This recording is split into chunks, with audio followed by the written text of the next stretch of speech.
বিশ্বজুড়ে ভয়াবহ রূপ নিয়েছে করোনা ভাইরাসের সংক্রমণ। কোভিড-19 প্রতি মিনিটে বাড়ছে মৃতের সংখ্যা। বাংলাদেশও এর ভয়াল থাবা থেকে বাদ যায়নি। সংক্রমণের চতুর্থ ধাপে চলছে কমিউনিটি ট্রান্সমিশন। করোনার সব খবর, আপডেট এবং পরামর্শ নিয়ে আমাদের নিয়মিত আয়োজন corona update, presented by mister hygiene. সাথে আছি আমি আহমেদ রেজা। 10,000 ছাড়ালো দেশে করোনা আক্রান্তের সংখ্যা। শেষ 24 ঘন্টায় রেকর্ড 688 জনের কোভিড-19 শনাক্ত হয়েছে। মারা গেছেন আরও 5 জন। পরীক্ষা হয় 6,260টি নমুনা। সোমবার স্বাস্থ্য অধিদপ্তরের নিয়মিত অনলাইন ব্রিফিংয়ে এসব তথ্য জানান অতিরিক্ত মহাপরিচালক ডক্টর নাসিমা সুলতানা।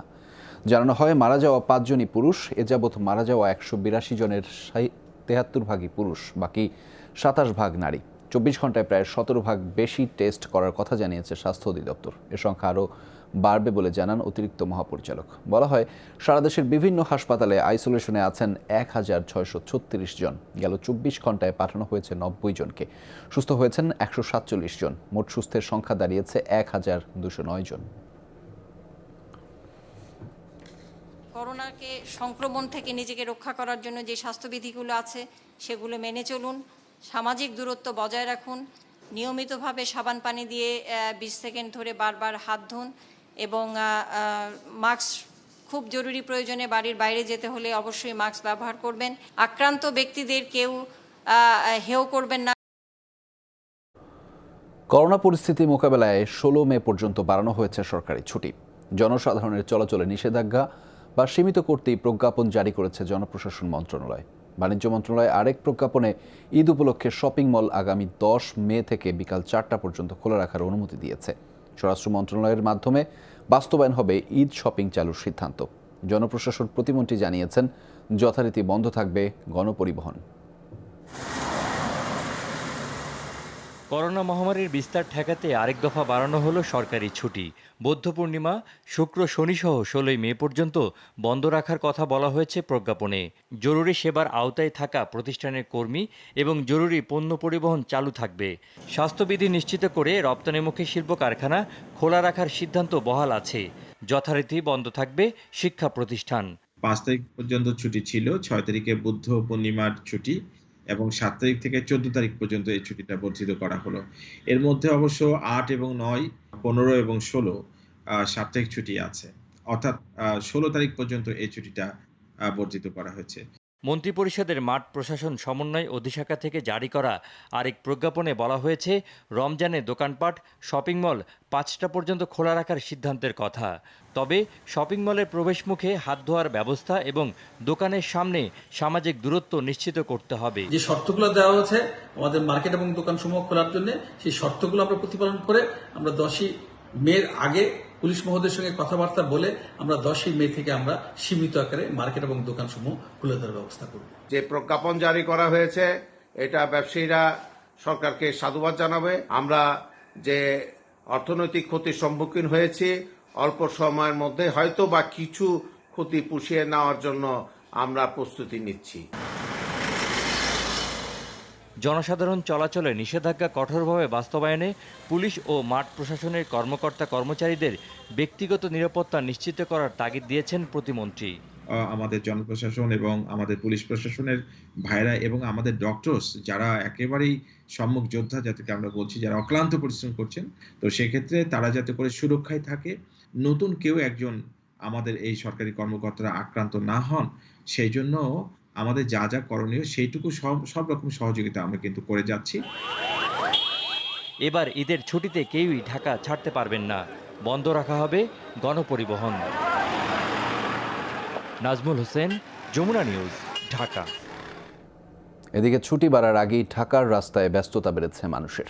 বাস না থাকলেও অন্য যানবাহনের চাপে রীতিমতো যানজট তৈরি হচ্ছে। এখন ধীরে ধীরে ঘর থেকে বেরিয়ে আসছে মানুষ। সবার কণ্ঠেই এক অজুহাত, বের হচ্ছেন জরুরি কাজে। অনেক ক্ষেত্রেই মানা হচ্ছে না শারীরিক দূরত্ব বজায় রাখার নির্দেশনা। সোমবার রাজধানীর প্রধান সড়কে যানজট। লকডাউনের মাঝেই সড়কে হু হু করে বাড়ছে যানবাহনের সংখ্যা। সড়কে নেই শুধু গণপরিবহন, এছাড়া ব্যক্তিগত গাড়ি, মোটরসাইকেল, রিকশা, সিএনজি কিংবা মালবাহী যানবাহনের তীব্র চাপ প্রায় প্রতিটি রাস্তায়। রাজধানীর বিভিন্ন মোড়ে মোড়ে দেখা মেলে এমন যানবাহনের জটলা। আবার রয়েছে যাত্রী ডাকার হাক ডাকও। এসব চালকরা বলছেন আগের তুলনায় আইন শৃঙ্খলা বাহিনী কিছুটা নমনীয়। পুলিশ আমাদের অনেক ছাড় দিতেছে। পারা নাই রাস্তায় করোনা ভাইরাস আর কি মরমু, এমনি তো মরে যাবো। আগে তো এখন অনেক সুবিধা, আগে গাড়ি ঘোড়া বাই করতে পারি না, চলাফেরা করতে পারি না, এখন গাড়ি ঘোড়া চলান যায় কিন্তু যাত্রী কম। রাজধানীর প্রবেশ মুখগুলোতে কমেছে তৎপরতা। মহানগরীর ভেতরে নামমাত্র চেকপোস্ট থাকলেও নেই নজরদারি। কলকারখানা খোলার কারণেই বেড়ে গেছে লোক সমাগম বলছে পুলিশ। আমাদের চেকপোস্ট আগের মতোই আছে, আমাদের চেষ্টা করে যাচ্ছি, চেক করে ঢুকাচ্ছি গাড়ি টাকার মধ্যে, যেটা অপ্রয়োজনে মনে হচ্ছে আমরা আবার ঘুরে দিচ্ছি গাজীপুরের দিকে। যে পর্যন্ত মানুষ সচেতন না হবে, নিজেরা নিজেদের ভুল বুঝতে না পারবে, সে পর্যন্ত সারাদিন আমরা চিল্লালেও মনে কাজ হবে না। র্যাব ও সেনা সদস্যরাও আছেন সচেতনতা কার্যক্রম নিয়ে। তারা বলছে মানুষের করোনা ভীতি কমেছে আগের তুলনায়। জীবিকার তাগিদে যাতে আমাদের অফিস খোলা আছে, বেতনটার জন্য যাচ্ছি আর কি, কারণ চলতে তো হবে। উদ্বেগের বিষয় হচ্ছে বেশিরভাগ মানুষই অসচেতনতার সাথে চলাফেরা করছে। তারা দেখা যাচ্ছে যে মাস্ক না পরে চলাফেরা করছে, অথবা মাস্ক পকেটে ক্যারি করছে, অথবা হাতে ক্যারি করছে। আইন প্রয়োগে নয়, সুরক্ষার স্বার্থে নিজে থেকে সচেতন থাকার আহ্বান আইন শৃঙ্খলা রক্ষাকারী বাহিনীর। নাজমুল সাইদ, যমুনা নিউজ, ঢাকা।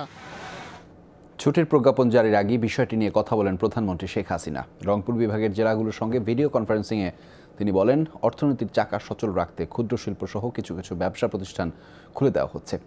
ঈদ কেনাকাটায় নিশ্চিত করতে হবে সুরক্ষা। প্রধানমন্ত্রী বলেন, ব্যাংকের সুদ নিয়ে ঋণ গ্রহীতাদের চিন্তিত হবার প্রয়োজন নেই। পরিস্থিতি বিবেচনা করে সব পর্যায়ে তা মওকুফ নিয়ে সিদ্ধান্ত নেওয়া হবে।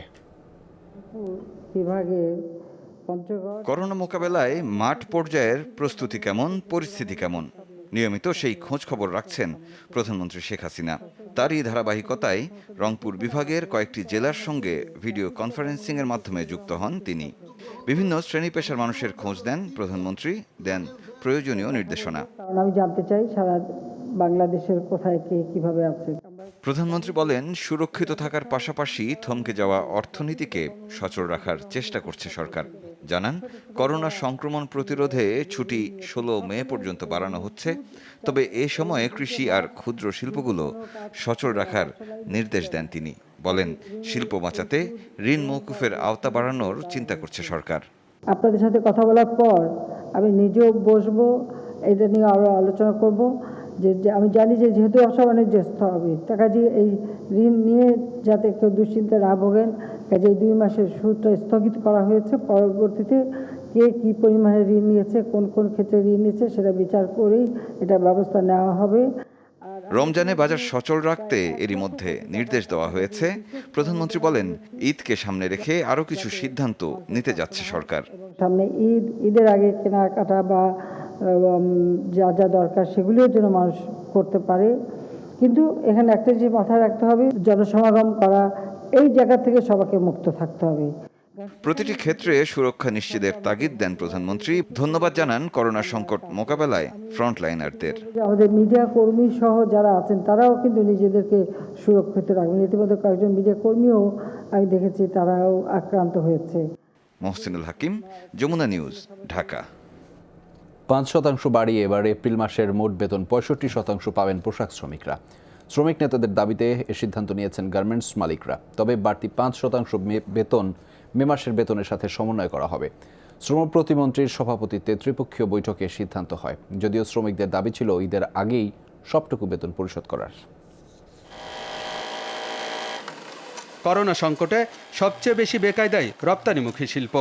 এ খাতে শ্রমিক কর্মচারীদের বেতন ভাতা পরিশোধে 5,000 কোটি টাকার প্রণোদনা ঘোষণা করে সরকার, যা 2% সুদে ঋণ দেওয়া হবে মালিকদের।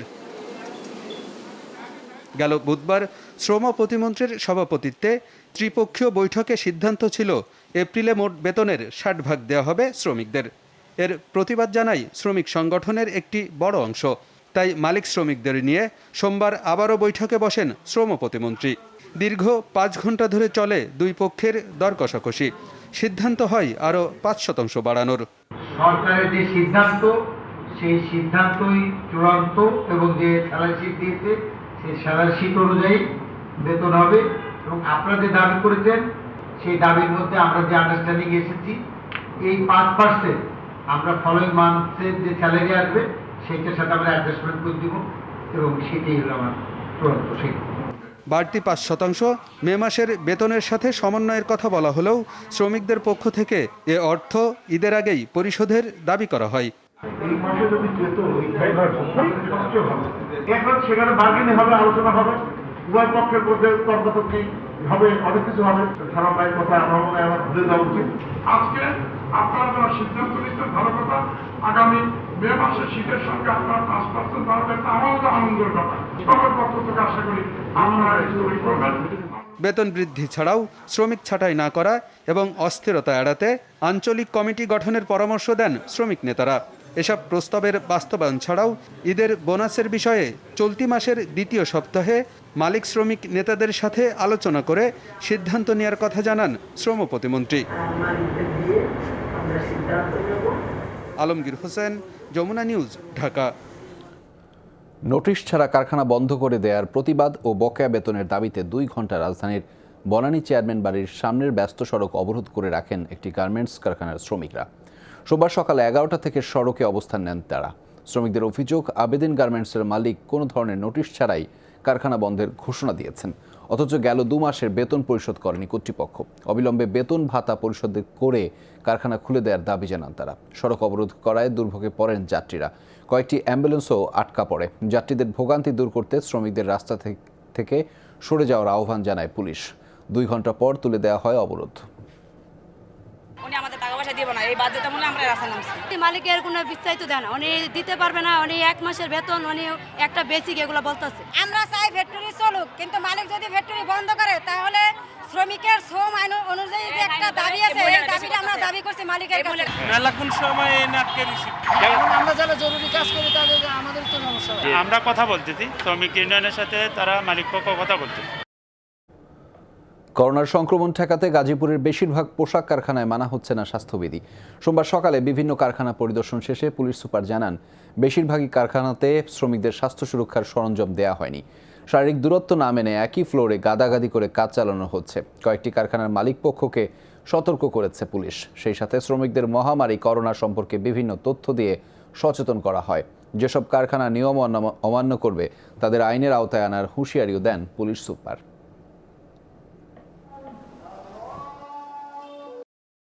বাইরে গিয়ে কিন্তু সে থাকছে একেবারেই গাদাগাদি করে, এবং যাওয়ার সময় কিন্তু দেখছেন যে একেবারেই গাদাগাদি করে যাচ্ছে। যখন গেটের বাইরে চলে যাচ্ছে, যে তখন যদি কেউ অ্যাফেক্টেড হয়ে যায় তাহলে কিন্তু পুরো কারখানাটি কিন্তু তখন লকডাউন হয়ে যাবে। চলতি বছরের শেষেই করোনা ভাইরাসের টিকা তৈরি সম্ভব হবে বলে আশাবাদী মার্কিন প্রেসিডেন্ট ডোনাল্ড ট্রাম্প। ফক্স নিউজকে দেয়া বিশেষ সাক্ষাৎকারে ট্রাম্প আশা করেন কোনো না কোনো দেশের গবেষকরা পাবেন সাফল্য। অন্যদিকে দ্বিতীয় দফায় কোভিড-19-এর প্রকোপ ঠেকাতে নতুন কৌশল নিচ্ছে ব্রিটেন। আগামী সপ্তাহে আইল অব ওয়েটে শুরু হবে পরীক্ষামূলক কর্মসূচি। নিউ ইয়র্কের জ্যাকব কে জেভিয়ার্স কনভেনশন সেন্টার থেকে বাড়ি ফিরলেন করোনামুক্ত শেষ 8 রোগী। মার্চের শেষ থেকে মহামারী মোকাবেলায় কাজ করছে চিকিৎসা কেন্দ্রটি। সেবা দিয়েছে কমপক্ষে 2000 সংক্রমিত ব্যক্তিকে। তাই ডাক্তার নার্সরাও বেশ উচ্ছ্বসিত। করোনায় বিপর্যস্ত যুক্তরাষ্ট্রের প্রেসিডেন্ট রোববার বিশেষ সাক্ষাৎকার দেন ফক্স নিউজকে। ট্রাম্প বলেন, চলতি বছরই বিশ্ব পেতে পারে করোনা ভাইরাসের টিকা। মহামারীর তীব্রতা গোপন করায় আবারও চীনের প্রতি করলেন বিষোদগার। টিকা বা প্রতিষেধক তৈরির জন্য 2, 4, 5 এমনকি 10 বছরও সময় লাগে, কিন্তু ইতিহাসের সবচেয়ে দ্রুততম সময়ে যুক্তরাষ্ট্র ভ্যাকসিন বানিয়ে দেখাবে। চলতি বছরের শেষ নাগাদই হয়তো হাতে পাবো করোনা ভাইরাসের টিকা। এই প্রতিযোগিতায় অন্য কোনো দেশও যদি সফল হয় তাদেরকে সম্মান জানাবো, কারণ এই মুহূর্তে মানবিক বিপর্যয় রোধ করা প্রয়োজন। ব্রিটেনও জানালো, দ্বিতীয় দফায় যেন করোনা বিস্তার না ঘটাতে পারে সেজন্য 80,000 মানুষের দ্বীপে শুরু করতে যাচ্ছে পরীক্ষামূলক কর্মসূচি। এছাড়া অর্থনীতি গতিশীল করতে আগামী সপ্তাহ থেকে কর্মজীবীদের দেওয়া হবে হেলথ পাসপোর্ট। যুক্তরাজ্যে করোনায় মারা গেছেন 28,000-এর বেশি। গেল 24 ঘন্টায় প্রাণহানির সংখ্যা কমেছে। দ্বিতীয় দফায় যেন মহামারী আঘাত হানতে না পারে সেজন্য আগামী সপ্তাহে একটি পরীক্ষামূলক কর্মসূচি গ্রহণ করছি। আইল অব ওয়েটের জনগণকে একটি অ্যাপস দেবে সরকার, যার মাধ্যমে পরীক্ষা, অনুসরণ, শনাক্তকরণ পদ্ধতিতে খুঁজে বের করা হবে আক্রান্তকে।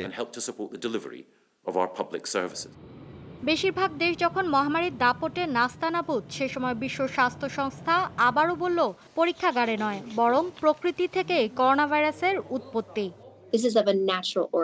অন্যান্য করোনা ভাইরাসের জিনগত নকশার সাথে তুলনা করলে কোভিড-19-এর উৎপত্তিও প্রকৃতি থেকেই। বাদুড় থেকেই ছড়িয়েছে এ ভাইরাস। আমরা এখন খুঁজে বেড়াচ্ছি প্রাথমিকভাবে কোন প্রাণীটি বাদুড় থেকে আক্রান্ত হয়েছিল, যার সংস্পর্শে এসে মানব শরীরে ছড়ালো এ প্রাণঘাতী মহামারী। করোনা ভাইরাসের নতুন হটস্পট ব্রাজিল। বিশ্বের 9 নম্বর দেশ হিসেবে ভাইরাসে আক্রান্তের সংখ্যা লাখ ছাড়িয়েছে দেশটিতে। প্রাণ হারিয়েছেন 7,000-এর বেশি মানুষ। তবুও সামাজিক দূরত্ব নিশ্চিতে লকডাউন বা কোনো ধরনের বিধিনিষেধ আরোপে নারাজ দেশটির প্রেসিডেন্ট। মৌলি ইসলাম, যমুনা নিউজ। করোনা বিশ্বজুড়ে মৃতের সংখ্যা ছাড়লো 2.5 লাখ। সংক্রমিত হয়েছে 36 লাখেরও বেশি মানুষ, যার মধ্যে 12 লাখই যুক্তরাষ্ট্রে। একদিনে মহামারীতে মারা গেছেন 3,438 জন, যা 26 এপ্রিলের পর সর্বনিম্ন। নতুনভাবে 81,000-এরও বেশি মানুষের শরীরে মিলেছে করোনা ভাইরাসের উপস্থিতি। এর মাঝে যুক্তরাষ্ট্রেই একদিনে প্রাণ হারিয়েছেন 1100-র বেশি মানুষ, নতুন আক্রান্ত 26,500। ইউরোপের দেশগুলো 24 ঘন্টার হিসেবে সর্বনিম্ন প্রাণহানি দেখল। ব্রিটেন ছাড়া প্রত্যেক দেশেই 200-র নিচে ছিল মৃতের সংখ্যা। বিশ্বজুড়ে সুস্থ হয়েছেন 11.5 লাখের বেশি করোনা রোগী।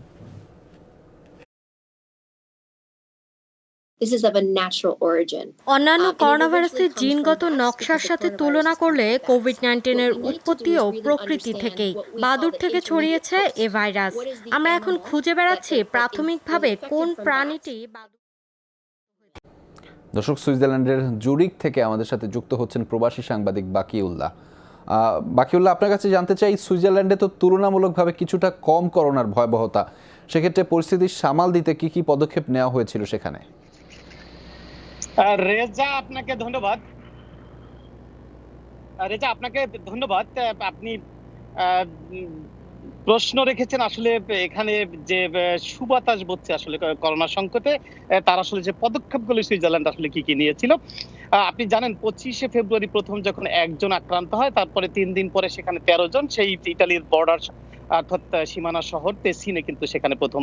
এরপরে আজ পর্যন্ত কিন্তু এখানে আক্রান্তের সংখ্যা প্রায় 30,000। তবে আজকে এখানে আক্রান্তের সংখ্যা কিন্তু 76 জন, গতকাল ছিল 88 জন, গত পরশু দিন ছিল 112 জন, তার আগের দিন ছিল 118 জন। অর্থাৎ আস্তে আস্তে আমরা দেখছি এখানে কিন্তু আক্রান্তের সংখ্যা কমে আসছে। তবে যে কারণটি এখানে আসলে আমরা বলছি এবং দেখা যাচ্ছে, তার প্রথম কারণ হচ্ছে সুইজারল্যান্ডের সাধারণ জনগণ এখানে সেই যে স্বাস্থ্যবিধি এবং যে সামাজিক দূরত্বের কথা বলা হয়েছে, এই দুটো জিনিস কিন্তু এখানে খুব আপনার 95% জনগণে কিন্তু এই আপনার নিয়ম দুটি এখানে মেনে চলছেন, এটাই বলা হয়। তারপরেও যে এখানে যে আপনার সেই রাস্তাঘাটে যে লোকজন নাই তা না। আপনি জানেন সুইজারল্যান্ডে কিন্তু সেই প্রথম থেকেই কিন্তু এখানে ট্রাম, ট্রেন, বাস, এখানকার যানবাহনগুলো কিন্তু নিয়মিত চলছিল। অর্থাৎ এখানে টাইম টেবিলের ক্ষেত্রে কিছুটা কমিয়ে আনা হয়েছিল, কিন্তু এখানে কিন্তু আপনার নিয়মিত এই যানবাহনগুলো চলছিল। তারপরেও কিন্তু এখানকার জনগণ যেটা করেছে সেটি হচ্ছে এখানে সামাজিক দূরত্ব এবং যে নিয়ম, এগুলি তারা বজায় রেখেছিল।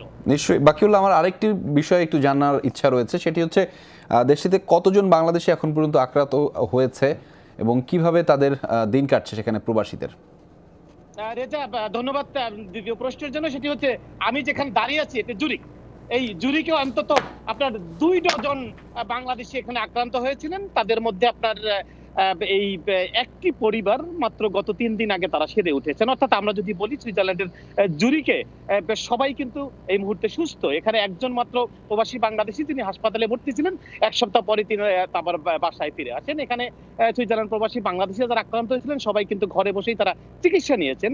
পাশের ক্যান্টন যেটা বলবো বাসেল এবং জেনেভাতে 2 জন প্রবাসী বাংলাদেশি অসুস্থ ছিলেন, তারা সেখানে আপনার সেই আইসিইউতে এখন বর্তমানে এখনো আছেন। আপনার তারা কিন্তু সবাই সুস্থ। এক কথায় যদি আমরা বলি প্রবাসী বাংলাদেশিরা সুইজারল্যান্ডে খুবই আশার কথা। ধন্যবাদ বাকিউল্লাহ আমাদের সাথে যুক্ত হওয়ার জন্য। যুক্তরাষ্ট্রে করোনা ভাইরাসে আরও 2 প্রবাসী বাংলাদেশির মৃত্যুর খবর পাওয়া গেছে। সব মিলিয়ে প্রাণ হারালেন 231 জন। নিউ ইয়র্কে করোনা আক্রান্ত হয়ে 2 সপ্তাহ মৃত্যুর সাথে লড়াই করে পরাজয় মেনেছেন ব্যবসায়ী সমীর চন্দ্রদেব। এছাড়া মৃত্যুবরণ করেছেন 60 প্রবাসী বাংলাদেশি কাউসার আহমেদ। এর ফলে নিউ ইয়র্কে করোনা ভাইরাসে প্রাণহানির সংখ্যা বেড়ে দাঁড়ালো 211 জনে। বাকিরা New Jersey, Michigan, Virginia, Maryland ও ম্যাসাচুসেটসে মারা গেছেন। দেশটির বিভিন্ন হাসপাতালে এখনও চিকিৎসাধীন অনেক প্রবাসী বাংলাদেশি।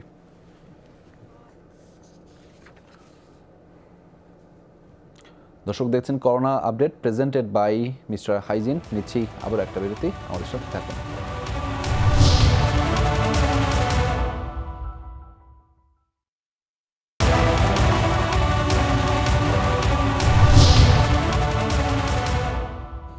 দর্শক স্বাগত, আপনারা দেখছেন corona update presented by mister hygiene. রাষ্ট্রীয় জরুরি প্রয়োজনে সাময়িকভাবে 2000 চিকিৎসক নিয়োগ দিয়ে প্রজ্ঞাপন জারি করেছে জনপ্রশাসন মন্ত্রণালয়। সোমবার জনপ্রশাসনের দেয়া বিজ্ঞপ্তিতে এ তথ্য জানানো হয়। প্রধানমন্ত্রী শেখ হাসিনার নির্দেশে তাদের নিয়োগ দেওয়া হলো।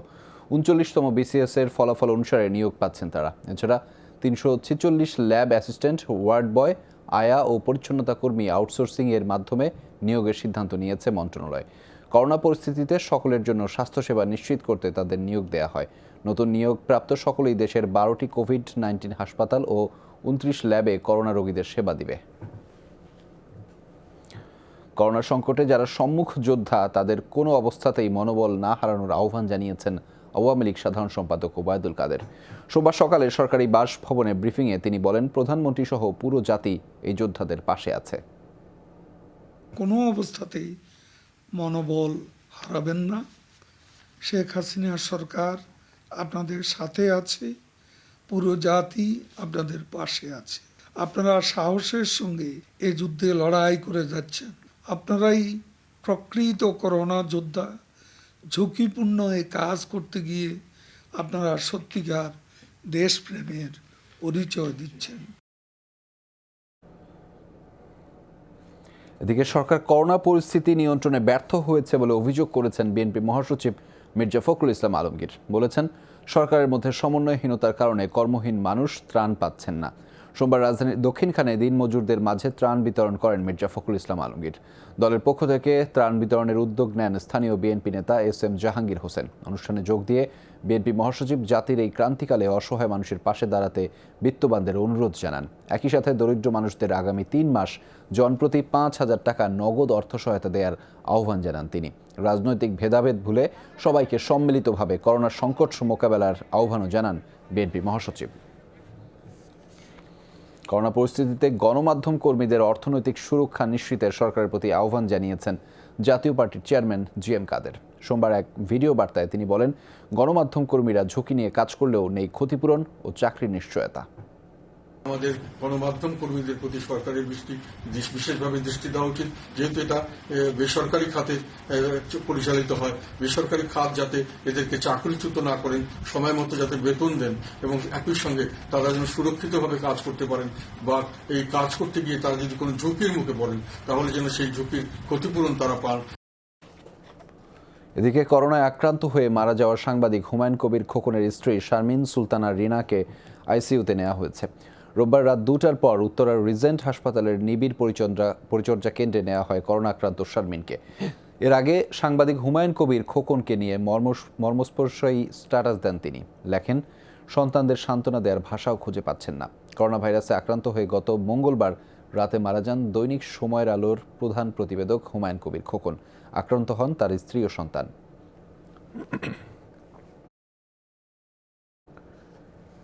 ইতিহাসবিদ ও ঢাকা বিশ্ববিদ্যালয়ের বঙ্গবন্ধুর চেয়ার অধ্যাপক ডক্টর মুনতাসির মামুন করোনায় আক্রান্ত। তাকে ICUতে নেওয়া হয়েছে। মুগদা হাসপাতাল কর্তৃপক্ষ জানায়, করোনার নমুনা পরীক্ষায় সোমবার তার পজিটিভ আসে। এর আগে জ্বর ও শ্বাসকষ্ট নিয়ে রোববার সন্ধ্যায় হাসপাতালে ভর্তি হন অধ্যাপক মুনতাসির মামুন। পরে করোনা পরীক্ষার জন্য তার নমুনা সংগ্রহ করা হয়। গত 18 এপ্রিল থেকে তার মা করোনায় আক্রান্ত হয়ে কুর্মিটোলা জেনারেল হাসপাতালে চিকিৎসাধীন অবস্থায় রয়েছেন। ইলেক্ট্রোফরেটিক কোটিংকৃত মরিচারোধী ও বিদ্যুৎ সাশ্রয়ী Marquis pump. Marquis energy saving pump. যুদ্ধ বা ভাইরাসের আক্রমণে এর আগে মানুষ এত ভয়াবহ সংকটে কখনো পড়েনি। আর এজন্য মানুষই দায়ী বলে মনে করেন শিক্ষা ও ইতিহাসবিদরা। তারা বলছেন, উন্নয়নের পেছনে ছুটে পরিবেশ ও স্বাস্থ্য ব্যবস্থার দিকে কম গুরুত্ব দিয়েছেন নীতি নির্ধারকরা। তারপরেও আশার আলো দেখেন তারা। বলছেন, সংকট কাটবেই। দরিদ্র মানুষের কথা বিবেচনায় পাশাপাশি স্বাস্থ্যবিধি মেনেই লকডাউনের শিথিলের পরামর্শ দেন তাদের। আলমগীর স্বপনের রিপোর্ট।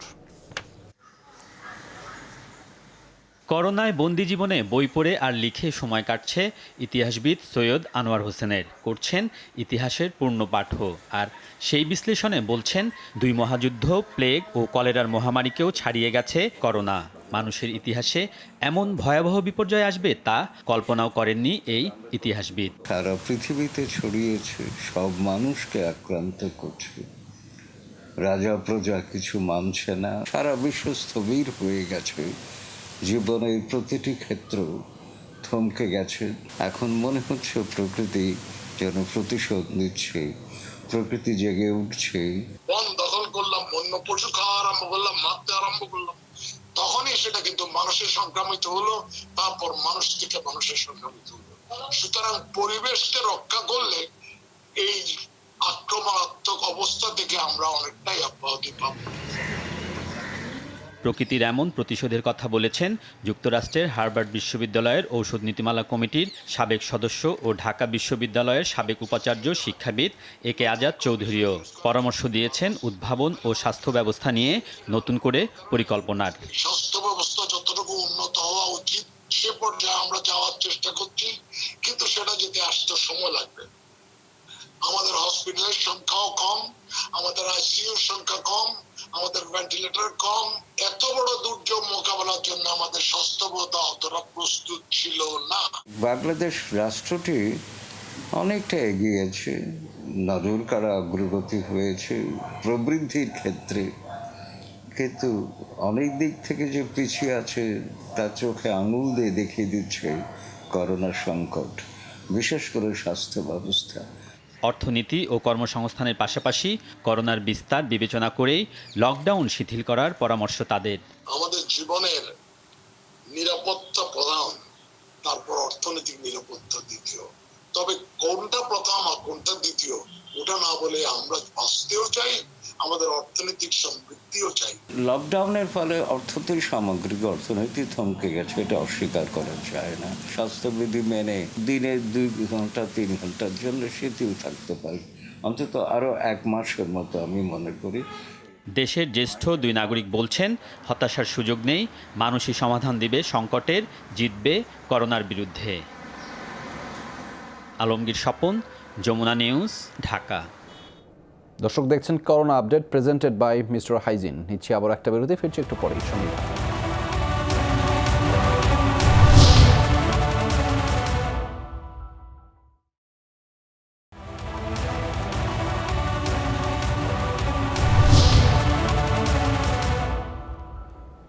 দর্শক স্বাগত আরও একবার। আপনারা দেখছেন corona update presented by mister Hygiene. ত্রাণের দাবিতে রাজধানীর কুড়িল প্রগতি সরণির সড়ক অবরোধ করেছে শতাধিক দিনমজুর। এতে আটকে পড়ে জরুরি পণ্যবাহী কয়েকশো ট্রাক। সোমবার রাত 10:30টার দিকে সড়ক অবরোধ করে ত্রাণ বিতরণের অনিয়মের অভিযোগ করেন বিক্ষুব্ধরা। সরকারি বা বেসরকারি যেভাবেই ত্রাণ দেওয়া হোক তা সুষ্ঠুভাবে বন্টনের দাবি জানান তারা। এ সময় তারা অভিযোগ করেন, বিভিন্ন সময় ত্রাণ দেওয়ার আশ্বাসে লাইনে দাঁড় করিয়েও কোনো ত্রাণ দেওয়া হয়নি। সোমবার দিন আপনাদের চাইল দেওয়া হবে, একটা চাইল ওই বাসাতে বাইরে হইব না। আপনাদের সোমবারে চাইল দিব, তখন আমরা এই আশাটা নিয়ে আমরা বাবা সোমবার দিন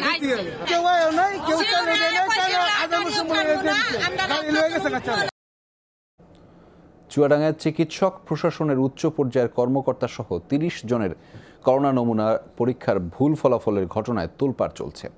সম্প্রতি কুষ্টিয়া মেডিকেল আর যশোর বিজ্ঞান ও প্রযুক্তি বিশ্ববিদ্যালয়ে পিসিআর ল্যাবে তাদের নমুনা পরীক্ষায় করোনা পজিটিভ আসে। পরবর্তীতে ঢাকায় আইডিসিআরে নমুনা পুনঃপরীক্ষায় সবার নেগেটিভ রিপোর্ট মেলে। কুষ্টিয়া মেডিকেল আর যশোর বিজ্ঞান ও প্রযুক্তি বিশ্ববিদ্যালয়ে পিসিআর মেশিনে করোনা নমুনা পরীক্ষা শুরু হয় কিছুটা স্বস্তির নিঃশ্বাস ফেলেছিলেন দক্ষিণ পশ্চিমের মানুষ। তবে সম্প্রতি চুয়াডাঙ্গার 30 জনের ফলাফল আইডিসিআর এর ল্যাবে পুনঃপরীক্ষায় পাল্টে গেলে দেখা দিয়েছে বিতর্ক।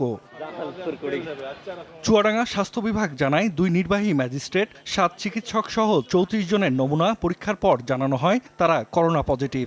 সন্দেহ হলে পরে সেই রিপোর্ট স্থগিত করে নমুনা পাঠানো হয় ঢাকায়। তাদের মধ্যে 30 জনের শরীরেই পাওয়া যায়নি করোনা ভাইরাসের অস্তিত্ব। ভুক্তভোগীরা বলছেন, ভুল রিপোর্টের কারণে সামাজিকভাবে হেনস্থা হতে হয়েছে তাদের। এক শ্রেণীর মানুষ আমাদের যে সকল কর্মচারী কর্মকর্তা আছে বিভিন্ন জায়গায় থাকে তাদেরকে হেয় প্রতিপন্ন করেছে, তাদের বাচ্চা কাচ্চার উপরে কোনো কোনো সময় আক্রমণাত্মক হয়েছে। বিভিন্ন মাধ্যমে লেখাও দেখছি যে ডাক্তাররা এটা একটা ফলস পজিটিভ রেজাল্ট করে তারা বাসায় থাকবে। এমন ঘটনায় বিব্রত চিকিৎসকরাও। আমরা তো অবশ্যই বিব্রত, এখানে আমাদের বিব্রত এবং আমাদের কর্তৃপক্ষকে জানানো হয়েছে এবং তারা প্রয়োজনীয় ব্যবস্থা নিয়েছে এবং আশা করি এরপরে আর এই ধরনের ঘটনা ঘটবে না। নাগরিক সমাজের প্রতিনিধিরা বলছেন এ ধরনের বিতর্ক কোনোভাবেই কাম্য নয়, এতে আস্থাহীন হয়ে পড়বে সাধারণ মানুষ। এই বিষয়টা সুন্দরভাবে দেখভাল না করে তাহলে এই বিষয়টা নিয়ে আমাদের মধ্যে একটা বিভ্রান্তি তৈরি হবে এবং এই জন্য বাংলাদেশের মানুষকে এবং আমাদের অনেক মাসুল দিতে হবে। যদিও বিষয়টিকে খুব বেশি বড় করে দেখতে নারাজ ল্যাব সংশ্লিষ্টরা। কুষ্টিয়ার সিভিল সার্জন টেস্টের রিপোর্ট পাল্টে যাওয়াকে দ্বিধাদ্বন্দ্বের ফল বলছেন। আর যশোর বিজ্ঞান ও প্রযুক্তি বিশ্ববিদ্যালয়ের উপাচার্যের দাবি ল্যাবে নয়, সমস্যা নমুনা সংগ্রহে। আমরা যেভাবে স্যাম্পল পাচ্ছি তাতে বোঝা যায় যে এরা অত্যন্ত কাঁচা হাত, কাজে এদের স্যাম্পল দিয়ে কে কখন পজিটিভ পাবে কে কখন নেগেটিভ পাবে এটা একটা বড় কঠিন ব্যাপার হয়ে দাঁড়াইছে। এটা ভুল ঠিক না, কিছু জিনিস নতুন নতুন তো যিনি আমাদের এগুলো পরীক্ষা করেন, যেমন আমাদের নাজনীন, তিনি একটু দ্বিধাদ্বন্দ্বিতে ছিলেন। এটা দ্বিধাদ্বন্দ্ব দূর করার জন্য এই স্যাম্পলগুলো আবার আমরা ঢাকাতে পাঠাই, সেখানে তার সাথে কথা বলে আমরা সঠিক রিপোর্ট পাই। তবে দুজনেই জানিয়েছেন যে ল্যাবে নমুনা পরীক্ষা করা হচ্ছে তা সর্বাধুনিক এবং সঠিক ফলাফল দিতে সক্ষম। Zahid Hasan, Jamuna news. Corona virus পুরো বিশ্বকেই যেন রণক্ষেত্রে পরিণত করেছে। সম্মুখ যোদ্ধা হিসেবে সেই রণক্ষেত্রে লড়ে যাচ্ছে বাংলাদেশ সেনাবাহিনীও। মা মাটি আর দেশকে ভালো রাখতে প্রত্যেক সেনা সদস্য দায়িত্বে অবিচল। দেশজুড়ে সামাজিক দূরত্ব নিশ্চিত সহ দুর্গম পাহাড়েও ত্রাণ সহায়তার জুড়ি নেই সেনাবাহিনীর।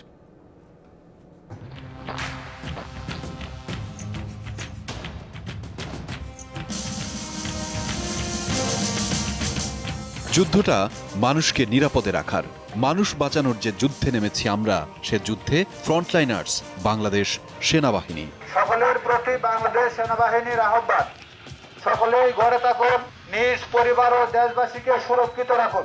পাহাড় কিংবা সমতল, রাজধানী থেকে অজপাড়াগা, করোনা সংকটে দুর্গমে জল কিংবা স্থল, সবখানেই মানুষের পাশে আছে সেনাবাহিনী। দিন নাই রাত নাই, দেশ জুড়ে সুরক্ষা নিশ্চিতে তৎপর তারা। আবার ঘরে ঘরে খাবার নিয়ে পৌঁছে যাচ্ছেন সেনা সদস্যরা। ঘড়ি ধরে কাজ করার সময় এটি নয়। বৈরী পথঘাট কিংবা ঝড় বাদল যাই আসুক, প্রস্তুত সেনাবাহিনী। আমরা হয়তো ডাইরেক্টলি আমাদের সন্তান বা আমাদের ভাই বা আমাদের বাবা মার কাছাকাছি থাকতে পারছি না, বাট আমরা আমাদের যে জনগণ আছে অবশ্যই তারা কারো না কারো বাবা, কারো না কারো মা, কারো না কারো ভাই। তো আমরা এই যে ঘাটতিটা আমাদের নিজেদের ফ্যামিলিকে যে আমরা সময়টা দিতে পারছি না, জনগণের মাঝখান থেকে চেষ্টা করছি সেই ঘাটতিটা পূরণ করতে। করোনা মোকাবেলায় কাজ করতে গিয়ে নিজেরাও আক্রান্ত হচ্ছেন ফ্রন্টলাইনার্সরা। সেই ঝুঁকি মাথায় নিয়েই চলছে সংকট মোকাবেলায় সেনাবাহিনীর কর্মযজ্ঞ। ভাইরাস এটা অদৃশ্য শত্রু, দেশের মানুষজন সবাই আমাদের নিজেদের বাহিনীর লোক। তারা আমাদেরকে সবসময় তাদের আস্থার জায়গা হিসেবেই দেখে। মানবিকতার দিক থেকে একসাথে আমরা সবাইকে সহযোগিতার জন্য কাজ করে আছি। দেশ জুড়ে ৭,৫০০ সেনা সদস্য নেমেছে করোনা যুদ্ধে। পুরো কার্যক্রম সরাসরি দেখভাল করছেন সেনাপ্রধান নিজেই। বাংলাদেশ সেনাবাহিনী নিজেদের জন্য বরাদ্দকৃত রেশনের অংশ হতে বাড়ি বাড়ি গিয়ে ত্রাণের প্যাকেট পৌঁছে দিচ্ছে সীমিত আকারে। স্থানীয় প্রশাসনের সাথে সমন্বয়পূর্বক বিভিন্ন জেলায় তারা পরিচালনা করছেন মেডিকেল ক্যাম্পেইন। এসব ক্যাম্পেইনে তারা বিনামূল্যে পথ্য সরবরাহ করছেন দরিদ্র জনগণের মাঝে। শুধু পেশাগত দায়িত্ব পালনই নয়, দুস্থদের খাদ্য সহায়তার জন্য একদিনের বেতন দিয়েছে সেনাবাহিনী। প্রধানমন্ত্রীর ত্রাণ তহবিলে জমা দিয়েছে ২৫ কোটি টাকা। করোনা সংকটের শুরু থেকেই বাংলাদেশ সেনাবাহিনী মাঠে থেকে নিশ্চিত করেছেন সাধারণ মানুষের সুরক্ষা ও নিরাপত্তার বিষয়টি। বাহিনীর সদস্যরা বলছেন দেশমাতৃকার যে কোনো সংকটে সবসময় পাশে থাকবেন তারা। আহমেদ রেজা, যমুনা নিউজ, ঢাকা। করোনা দুর্যোগকালে ত্রাণের দাবিতে রাজশাহী ও রংপুরে বিক্ষোভ করেছে কর্মহীন মানুষরা। সোমবার রাজশাহীর পঞ্চবটি, হাদির ও কেদুর মোড়ের ৩টি স্থানে সড়ক অবরোধ করে কর্মহীনরা। তাদের অভিযোগ, করোনা মহামারীতে ব্যক্তি কিংবা সরকারি উদ্যোগে কোনো রকম খাদ্য সহায়তা পায়নি তারা, তাই পেটের তাগিদে বাধ্য হয়ে নামতে হয়েছে রাস্তায়। খবর পেয়ে পুলিশ ঘটনাস্থলে গিয়ে পরিস্থিতি নিয়ন্ত্রণে আনে। ত্রাণের দাবিতে রংপুর সিটি কর্পোরেশনের সামনে বিক্ষোভ করেছে অটোরিকশা ও ভ্যান চালকরা। তাদের অভিযোগ, গত ২ মাসে সরকারিভাবে কোনো ত্রাণ সহায়তা পায়নি তারা। কাজ না থাকায় পরিবার নিয়ে মানবেতর দিন কাটছে তাদের। তাই বাধ্য হয়ে ত্রাণের জন্য বিক্ষোভ করছে অসহায় ও কর্মহীন মানুষরা। পরে মেয়র ত্রাণ পৌঁছে দেওয়ার আশ্বাস দিলে ঘরে ফেরে তারা।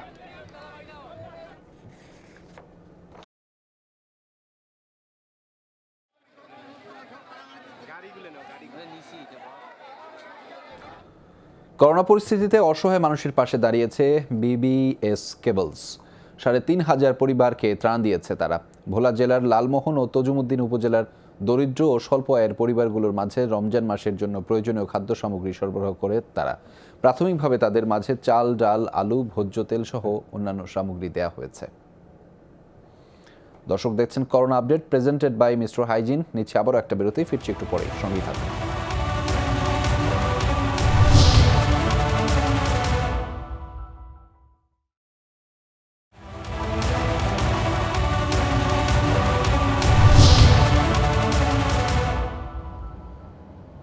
দর্শক স্বাগত আরও একবার। আপনারা দেখছেন corona update, presented by mister hygiene.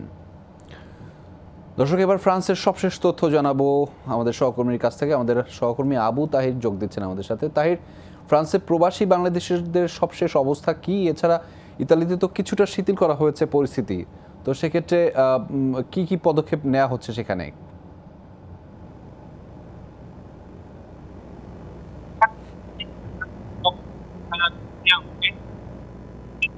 এবং আগামীকাল ফ্রান্সের পার্লামেন্ট অধিবেশন চলছে, সেখানে অনেকগুলো সিদ্ধান্ত আসতে পারে। তবে একটি সিদ্ধান্ত যেটি হচ্ছে যে ইউরোপের যে কোনো দেশের নাগরিক ইনক্লুডিং ব্রিটেন যদি ফ্রান্সে 11 মের পর ঘুরতে আসেন, সেক্ষেত্রে হোম কোয়ারেন্টাইনে বা 14 দিন থাকা লাগবে না, সেটা বাধ্যতামূলক নয়। তবে ইউরোপের বাইরে থেকে যদি কেউ ফ্রান্সে ঘুরতে আসেন 11 তারিখের পরে, সেক্ষেত্রে তাকে বাধ্যতামূলক হোম কোয়ারেন্টাইনে থাকতে হবে। অপরদিকে আরেকটি বিষয় যে 11 তারিখের পর স্কুল কলেজ খোলা নিয়ে এখনো কিন্তু খুব ক্লিয়ার হয়নি। যদিও সরকার থেকে বলা হয়েছে যে স্কুল কলেজ খোলা থাকবে, কিন্তু বিরোধী দল পক্ষ থেকে এটি বারবার অনুরোধ করা হচ্ছে যে আরো দেরিতে করে, মানে সেপ্টেম্বর পর্যন্ত বন্ধ রাখার জন্য।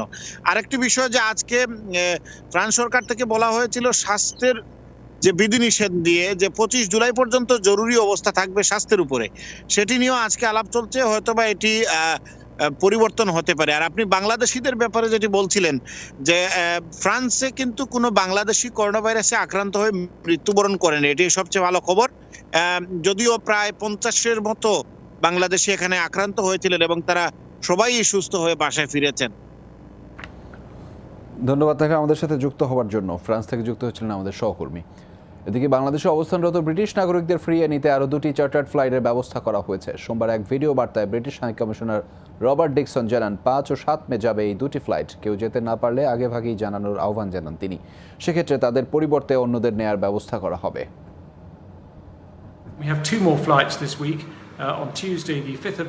বাংলাদেশে অবস্থানরত ব্রিটিশ নাগরিকদের ফিরিয়ে নিতে আরও 2টি চার্টার্ড ফ্লাইটের ব্যবস্থা করা হয়েছে। আগামী 5 ও 7 মে এই বিশেষ ফ্লাইট দুটি ঢাকা ছেড়ে যাবে। যারা যেতে পারবেন না তাদের আগে থেকে জানানোর অনুরোধ করছি, তাহলে অন্যদের যাওয়ার ব্যবস্থা করা যাবে। চলমান লকডাউনের সংকটে পড়েছে স্পেন ও ইতালিতে বসবাসরত অবৈধ অভিবাসী ও শরণার্থীরা। বেকার ও ঘরবন্দিরা দিন পার করছেন চরম আর্থিক ও খাদ্য সংকটে। সংখ্যা এসব ক্যাম্পবাসী রয়েছেন স্বাস্থ্য ঝুঁকিতে। ইতালির একটি বিউটি পার্লারে কাজ করতেন নাইজেরিয়ান অভিবাসী মেরি। করোনার কারণে কাজ বন্ধ থাকায় গেল 1 মাসের বেশি সময় ধরে নেই কোনো আয়। ফলে 3 সন্তান নিয়ে চরম সংকটে ইতালিতে বসবাস করা এই অবৈধ অভিবাসী। আমার কাছে বৈধ কোনো কাগজ নেই, ফলে আমি চাইলেও কোথাও যেতে পারি না, চাকরির আবেদনও করতে পারি না। ঘরের বাইরে গেলেই আতঙ্কে থাকি কখন পুলিশ আটক করে। করোনার কারণে কোনো কাজ নেই, তাই 3 সন্তান নিয়ে না খেয়ে আছি। ইতালির ক্যাসেল ভালচার্নো নামের এই শহরে অবৈধভাবে বসবাস প্রায় 20,000 অভিবাসীর, যাদের বেশিরভাগই আফ্রিকার বিভিন্ন দেশ থেকে আসা। ছোটখাটো চাকুরি কিংবা ব্যবসায় ছিল এসব অভিবাসীর একমাত্র আয়ের পথ। তবে করোনা ভাইরাসের কারণে কাজ বন্ধ হয়ে চরম সংকটে দিন পার করছেন এসব মানুষ। একটা ছোট ঘরে গাদাগাদি করে 46 জন থাকি। করোনার কারণে কাজ হারিয়ে আমরা নিঃস্ব, খাবার নেই, পানি নেই, জীবন চালানো প্রায় অসম্ভব এখন।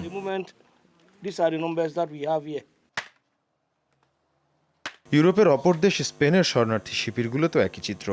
শ্যান্টিটাউনের এই অস্থায়ী ক্যাম্পে বসবাস প্রায় 6,000 শরণার্থীর। নানামুখী সংকটের পাশাপাশি দেখা দিয়েছে চরম স্বাস্থ্য ঝুঁকি। এখানে নিয়মিত স্বাস্থ্য পরীক্ষার চেষ্টা চালিয়ে যাচ্ছি আমরা, তবে সব শরণার্থীর পরীক্ষা নিরীক্ষা চালানো প্রায় অসম্ভব। ইউরোপের বিভিন্ন দেশে, আফ্রিকা ও মধ্যপ্রাচ্য থেকে অবৈধভাবে শরণার্থী এবং অভিবাসী হওয়ার হার বেশি। এর মধ্যে অন্যতম ইতালি এবং Spain. Mir Mushfiq Hasan, Jamuna news. Corona পরিস্থিতি নিয়ন্ত্রণে আসায় স্বাভাবিক জীবনে ফিরছে দক্ষিণ কোরিয়া। আক্রান্ত ও প্রাণহানি কমায় দেশটির বিভিন্ন অঞ্চলে শিথিল হচ্ছে কড়াকড়ি। ফলে গণপরিবহন ও রেস্তোরাঁ, খেলার মাঠে বাড়ছে মানুষের উপস্থিতি। দীর্ঘ 1 মাসের বেশি সময় পর যেন প্রাণ ফিরে এসেছে সিউলে। করোনা ভাইরাসে বিশ্বের বিভিন্ন দেশের মতো দক্ষিণ কোরিয়া থমকে ছিল জীবনযাত্রা। সামাজিক দূরত্ব শিথিলের সরকারি ঘোষণার পর ভিড় বাড়ছে গণপরিবহনগুলোয়, ক্রেতা বাড়ছে রেস্তোরাঁ আর শপিং মলগুলোতেও। পরিবারের সদস্যদের নিয়ে এতদিন পর ঘুরতে আসতে পেরে আসলেই ভালো লাগছে। সবচেয়ে বড় কথা মনে হচ্ছে যে আমরা করোনার বিরুদ্ধে লড়াইয়ে জয়ী হয়েছি।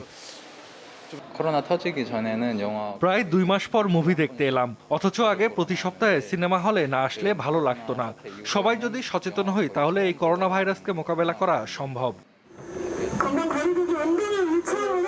চীন করোনা ভাইরাসের উৎপত্তিস্থল হওয়ায় শুরু থেকেই কোভিড-19-এর কেন্দ্রে পরিণত হওয়ার সংখ্যা ছিল দক্ষিণ কোরিয়ার। তবে শুরু থেকেই সর্বোচ্চ সতর্কতামূলক ব্যবস্থা নেয় সরকার। লকডাউন ঘোষণা না করেও সামাজিক দূরত্ব নিশ্চিতে নেওয়া হয় কড়াকড়ি। এর পাশাপাশি ব্যাপক মাত্রার স্বাস্থ্য পরীক্ষা এবং সংক্রমিত ব্যক্তিদের খুঁজে বের করে চিকিৎসা নিশ্চিত করা হয়। গুরুত্ব দেওয়া হয় স্বাস্থ্যকর্মীদের নিরাপত্তা নিশ্চিতেও। এখন বিচ্ছিন্নভাবে কিছু এলাকায় কড়াকড়ি শিথিল করেছি আমরা, তবে 6 তারিখ পুরোপুরিভাবে কড়াকড়ি বাতিল করা হবে। সংশ্লিষ্ট বিভাগগুলোর বিশেষজ্ঞদের মতামত নিয়েই এসব পদক্ষেপ নেওয়া হচ্ছে। পর্যায়ক্রমে সব ধরনের শিক্ষা প্রতিষ্ঠান, বাণিজ্যিক প্রতিষ্ঠান এবং কারখানা খুলে দেওয়ার পরিকল্পনা রয়েছে সরকারের। পাশাপাশি দ্বিতীয় দফায় কোভিড-19-এর সংক্রমণ ঠেকাতেও প্রস্তুত দেশটি। মীর মুশফিক হাসান, যমুনা নিউজ। করোনা সংক্রমণ রোধে বন্ধ প্রায় সব দেশের সেলুন, তাই চুল নিয়ে বিড়ম্বনায় সবাই। হাসপাতাল কর্মীদের এই ঝামেলা থেকে মুক্তি দিতে দায়িত্ব নিয়েছেন থাইল্যান্ডের একদল হেয়ার ড্রেসার। বিভিন্ন হাসপাতাল ঘুরে ঘুরে বিনামূল্যে দিচ্ছেন সেবা।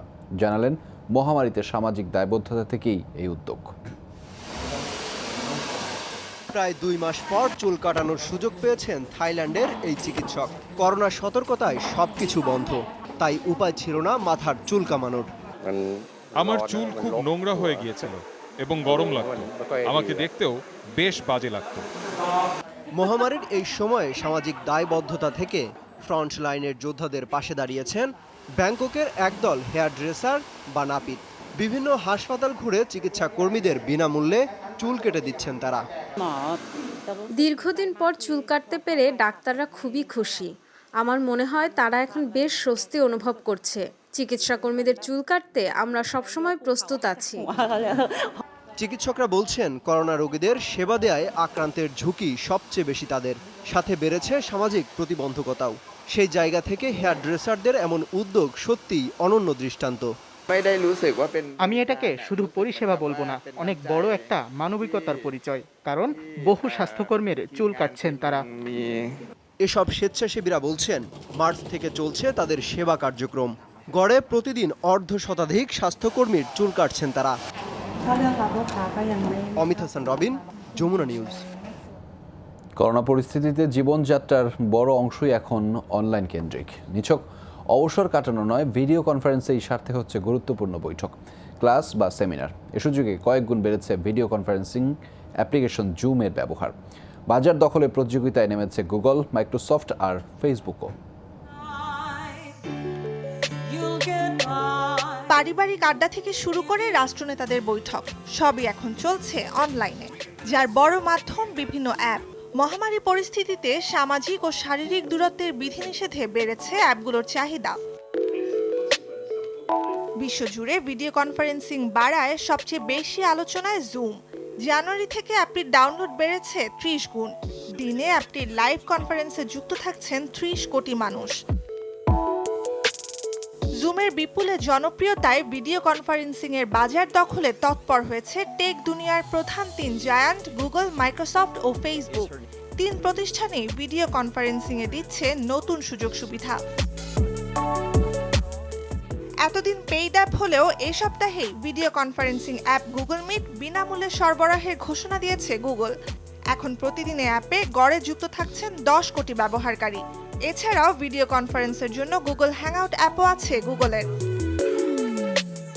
মাইক্রোসফট টিমসে প্রতিদিন গড়ে সক্রিয় প্রায় 20 কোটি গ্রাহক।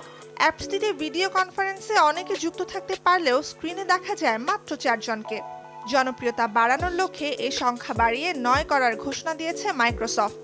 পরিসর বেড়েছে মাইক্রোসফট মালিকানাধীন স্কাইপিতেও। স্কাইপির ভিডিও কনফারেন্সিং ফিচার মিট নাওতে একসাথে 50 জন পর্যন্ত যুক্ত হতে পারবেন। ভিডিও চ্যাটের সুযোগ বাড়াচ্ছে ফেসবুকও। এরই মধ্যে যুক্ত হয়েছে মেসেঞ্জার রুম নামের নতুন ফিচার। এতেও 50 জন পর্যন্ত যুক্ত হতে পারবেন। ফেসবুক, মেসেঞ্জার এবং ইনস্টাগ্রাম, হোয়াটসঅ্যাপ সহ ফেসবুক মালিকানাধীন সব অ্যাপেই থাকবে মেসেঞ্জার রুমের সুবিধা। হোয়াটসঅ্যাপ মেসেঞ্জারের সবশেষ আপডেটেও ভিডিও কলে 8 জন পর্যন্ত যুক্ত হওয়ার সুবিধা দেওয়া হয়েছে।